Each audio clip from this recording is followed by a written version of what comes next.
Ribuan buruh yang tergabung dalam Aliansi Buruh Yogyakarta mendeklarasikan dukungannya kepada calon presiden dari Koalisi Perubahan untuk Persatuan, Anies Baswedan, pada Ahad, tanggal 9 Juli tahun 2023. Mereka merupakan para buruh yang sempat mendukung Jokowi pada Pilpres 2014 dan 2019. Acara deklarasi itu digelar di Gelanggang Olahraga, GOR Tridadi, Sleman, Yogyakarta. Elemen buruh yang terdiri atas DPD KSPSI, PDFSP NIBA, GIP, PDTSK, PDPGSI, PD Parekraf, FBI, DPD SPN, dan KSBSI itu turut membawa poster dan spanduk bergambar Anies Baswedan. Ketua Dewan Pimpinan Daerah Konfederasi Serikat Pekerja Seluruh Indonesia, DPD KSPSI, Daerah Istimewa Yogyakarta Ruswadi dalam orasinya menyatakan Anies menjadi pilihan mereka karena telah teruji menyejahterakan buruh dalam 5 tahun kepemimpinannya di DKI Jakarta. Dia menyebut Anies tak mengikuti Undang-Undang Cipta Kerja dalam perhitungan upah minimum di DKI Jakarta. Anies sudah teruji selama 5 tahun memimpin DKI Jakarta membuat kebijakan upah minimum tertinggi nomor 2 di Indonesia setelah Karawang, kata Ruswadi. Anies untuk perhitungan upah minimum tidak mengikuti UU Cipta Kerja, tapi peraturan gubernur. Kecewa terhadap Jokowi. Ruswadi ikut menyinggung soal dukungan buruh ke Jokowi pada Pilpres 2014 dan 2019.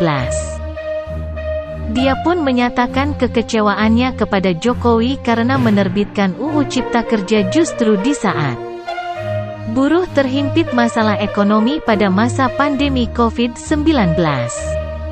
Pemilu 2014 dan 2019, saat itu kalangan buruh satu suara mendukung salah satu calon presiden. Dan alhamdulillah jadi presiden saat ini, kata dia. Saat semua buruh terpukul dengan COVID-19. Pemerintah, Jokowi, justru menggelontorkan Undang-Undang Cipta Kerja. Dia menilai buruh menjadi pihak yang sangat dirugikan dengan disahkannya UU Cipta Kerja. Keberpihakan pemerintahan Presiden Jokowi kepada buruh pun semakin dipertanyakan dengan keluarnya Perpu Cipta Kerja setelah Mahkamah Konstitusi, MK, memerintahkan agar ada perbaikan UU Cipta Kerja. Terbitnya Perpu saat masa perbaikan UU Cipta Kerja yang belum selesai itu lebih merugikan pekerja lagi, kata Ruswadi.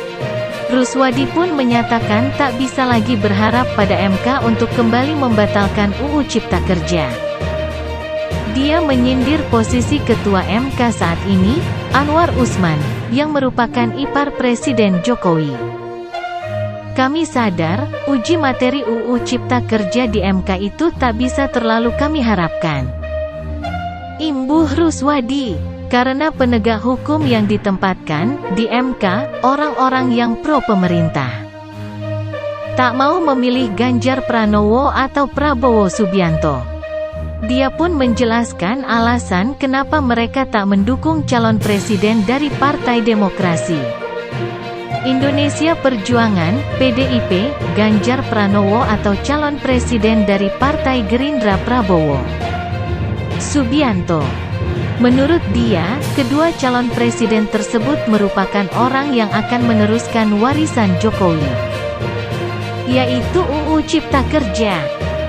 Satu lagi yang duduk di kabinet, Menteri Pertahanan, Prabowo Subianto, pasti nanti juga sama. Membuat Cipta Kerja diberlakukan sebagai undang-undang, ujar Ruswadi. Anies jadi harapan para buruh. Karena itu, dia menilai Anies Baswedan sebagai satu-satunya harapan bagi para buruh untuk memperbaiki kehidupannya.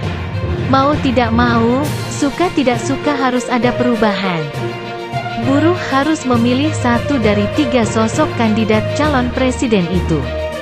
yang berani berpihak pada buruh, kata dia.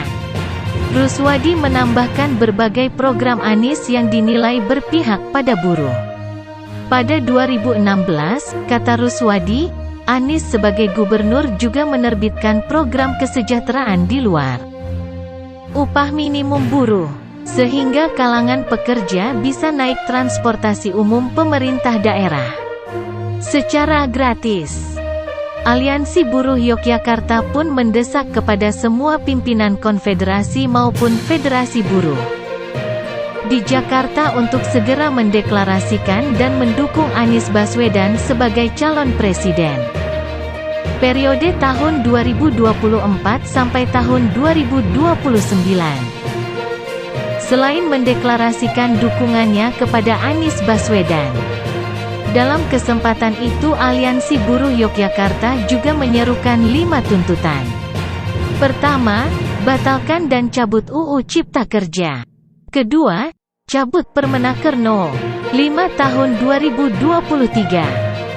Ketiga, tinjau kembali RUU Kesehatan yang mengkategorikan tembakau setara narkotika dan psikotropika.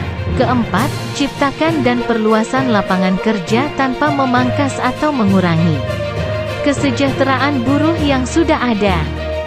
Terakhir, hentikan dan batasi mendatangkan tenaga kerja asing, TKA.